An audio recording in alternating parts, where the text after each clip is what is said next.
Overfamiliarity, blurred boundaries, people pleasing. We might be seeing the Shadow Lover archetype in the workplace. In this video, I'm going to cover 6 aspects that you might recognize in yourself or in others of the Shadow Lover archetype. I'm Donna from Mellow Coaching, and recognizing the archetypes is a brilliant way of gaining insight to yourself and others. Let's get into it.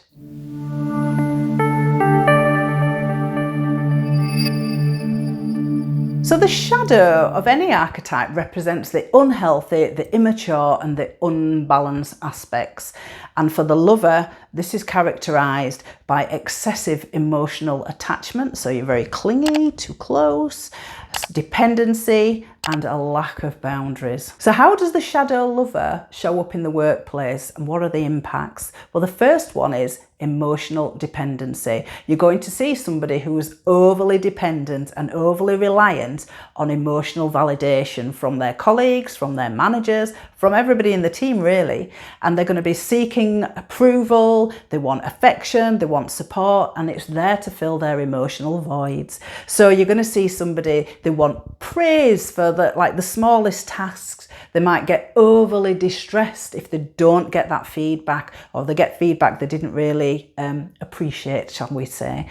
So they really struggle with what we'd call constructive feedback, and they're going to seek lots of reassurance in these circumstances. So the impact of that, well, we're looking at teams where you've got staff members who just aren't able to work independently. They really struggle to take any feedback, as mentioned. You're going to see inefficiency and that dependency, just no initiative. The second way that you'll notice the shadow lover in the workplace is through over-identification with others.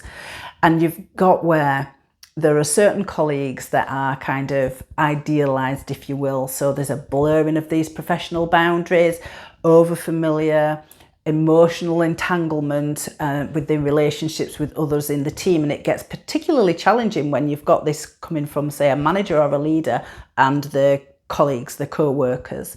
So you might get this attachment forming, you end up with favoritism, you end up with that relationship being connected to that team member's self-worth and their ability to thrive in the workplace. It gets very entangled, very messy. There's much focus on this relationship and it really detracts from the work of the team. So you get an unhealthy work environment. It starts to get a little bit toxic. It gets where the interpersonal relationships are messy, the boundaries are blurred, they're compromised, and you get where there'll be individuals in there who just don't have a voice and they don't really have an identity in the workplace because it's so enmeshed with others. The third way that you'll see the shadow lover in the workplace show up is through people pleasing. Now, people pleasing is a really interesting one because when you're the people pleaser, then you're looking to offer to do too much work. You sacrifice your own needs. You're the yes person, I'll do everything.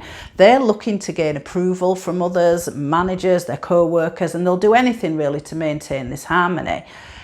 When you're working in a team and you've got a people pleaser, it's actually really great because the work gets done, but it's at the expense of that individual, and it's really not okay. That individual who's doing the people pleasing is really at risk of burnout. It's really tricky. So a skilled manager will recognize this, or a skilled co-worker, and support this person, but essentially they're in their shadow lover aspect when they are doing the people pleasing. So got to look for compromised quality of work. The person that says yes to everything but delivers on nothing, it actually ends up harming them in the long run. The fourth way that you'll see the shadow lover show up in the workplace is through them romanticizing projects or ideas. And what you'll see here is the individual who is very wedded to their project, or as I mentioned, their ideas, and they kind of put them on a pedestal and they don't really see objectively what's going on. So they don't notice if things are going wrong. They don't accept other ideas, heads up on X, Y, or Z going wrong. They imagine their idea, their project to be completely flawless.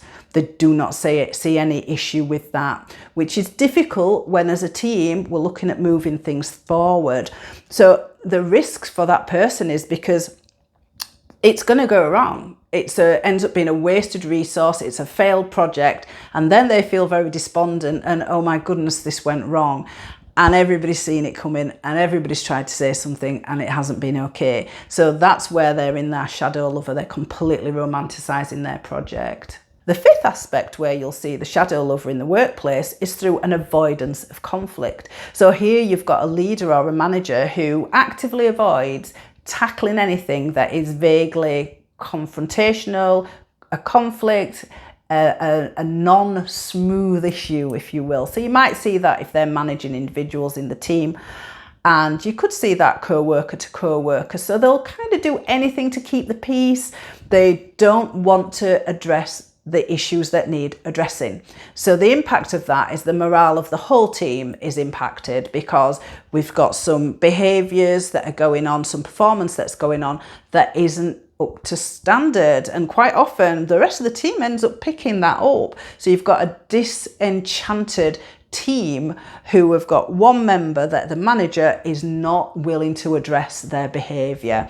So it's quite toxic in the end because the team will end up divided potentially and not performing well, and all because one person wouldn't address the thing that needed addressing. Buckle up. This sixth aspect of the shadow lover in the workplace is quite out there, and you may have seen it in your workplace, and I really hope it's not you, but who knows, it could be. And this is about the person who brings in inappropriate level of emotional and sexual energy into the workplace.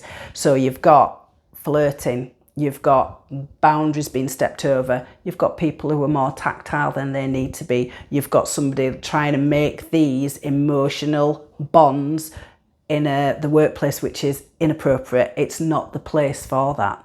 So you may well see that in your workplace. Example, you've got a flirty person making unwelcome personal comments, they're having intimate conversations, it's getting in the way of the work, it's creating an environment that is divided and it's divisive. You've got somebody who may or may not recognize that this is happening. You've got team members who will see it and are fairly disgusted by it. You've got the person who's been, if you like, hit on, who may or may not welcome that. It's in a work setting, so it's not going to be appropriate. And then you've got the power dynamics. So if this shadow lover is the manager or a leader and they're hitting on somebody who's not, you know, they're a team member, you've got an abuse of power there. So sometimes the impact can be the dignity at work stuff. You know, people are going to get into bother for this when this fight is found out. You know, it isn't okay for those behaviours to take place. So it can lead to legal implications for that shadow lover in the workplace. And this one is really where, you know, we spoke at the beginning of it's not what you think it is. In this instance, it actually is. So how do you manage the shadow lover archetype in the workplace? And you might be the leader, the manager, and you might be a co-worker. So there are 4 things that you can do. And the first one is establish and enforce clear boundaries. The second one is around promoting emotional intelligence and self-awareness. So you can get a real clear understanding of actually what's going on. The third one is around creating a safe and supportive environment so that people do feel safe to speak and be heard, and there's support for each other in that setting. And the fourth one is hold individuals accountable. Some of these behaviours that you're going to see, they really want to be brought to the fore. And as a leader, this is one of the things that you can do also as a co-worker, and it's about enabling people to seek those routes where that behaviour is held accountable. What do you do if it's you? And it could be. So one of the things you can do is you develop your self-awareness. If you've listened to this and thought, yikes, you got to do things like set your own healthy boundaries. You might need some therapy. You might need to think about how you cultivate emotional independence. You come into work for it, and this isn't the place for that. So what's going on? what might be happening in your life. So it's time to dig in and have a look at those things. You need to be focusing on your own personal growth. And if you need to, seek professional advice, seek professional help. We can all move through this. Who knows what's going on in the rest of your life, and this might be just how it's showing up. So be kind to yourself too, but do get help if you need it. So do remember, things can always improve. We're all work in progress. There may be times in our lives where we all exhibit some of this some of the time, but we can be empowered, we can do it ourselves, we can take our personal power and move through this. So be kind to yourself. And if you're witnessing some of this, also bear in mind where that person might be coming from. And sometimes it's just worth lending an ear and being that person who reaches out. So until next time, do subscribe, like it if you found the content valuable, and we'll see you next time.